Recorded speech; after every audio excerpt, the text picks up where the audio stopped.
చంద్రబాబు నాయుడు ప్రకటించిన మినీ మేనిఫెస్టోను ప్రజల వద్దకు తీసుకెళ్లవలసిన బాధ్యత ప్రతి టీడీపీ కార్యకర్తకు ఉందని కాకినాడ జిల్లా తెలుగు మహిళా అధ్యక్షురాలు సుంకర పావని తిరుమల కుమార్ అన్నారు.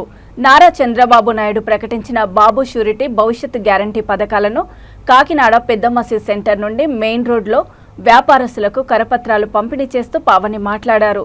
రాష్ట్రంలోని అన్ని వర్గాల ప్రజలు ముఖ్యమంత్రి జగన్ చేతిలో మోసపోయారని, వారందరికీ భవిష్యత్తుపై భరోసా కల్పించేందుకు పూర్ టు రిచ్, అన్నదాత, ఇంటింటికి సురక్షిత తాగునీటి కనెక్షను, మహాశక్తి, యువగలం, బీసీలకు రక్షణ చట్టం ఈ 6 పథకాలను చంద్రబాబు రూపొందించారన్నారు. మహానాడులో విడుదల చేసిన మినీ మేనిఫెస్టోకు రాష్ట్ర ప్రజలు హర్షం వ్యక్తం చేస్తున్నారని, భవిష్యత్తులో మరిన్ని పథకాలు చంద్రబాబు ప్రకటిస్తారని పావని పేర్కొన్నారు.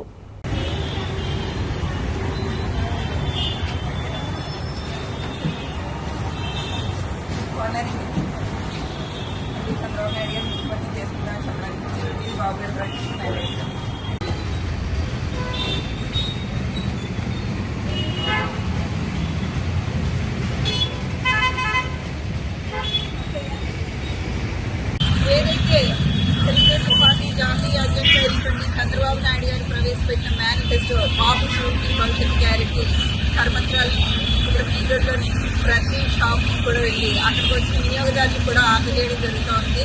ప్రతి ఒక్కరికి మళ్ళీ చంద్రబాబు నాయుడు గారు ముఖ్యమంత్రి చేసుకుందామని చెప్పేసి అంటే కంపల్సరీ ఈ రాష్ట్రానికి అవసరం అని చెప్పేసి ప్రజలు చెప్పే స్థితిలో ఉన్నారు. అంటే ఈరోజు జగన్మోహన్ రెడ్డి గారి పాలన పట్ల ప్రజలందరూ కూడా విసిగెత్తు ఉన్నారు అన్నది మీద ఒక నిదర్శనంగా కూడా చెప్పుకోవచ్చు.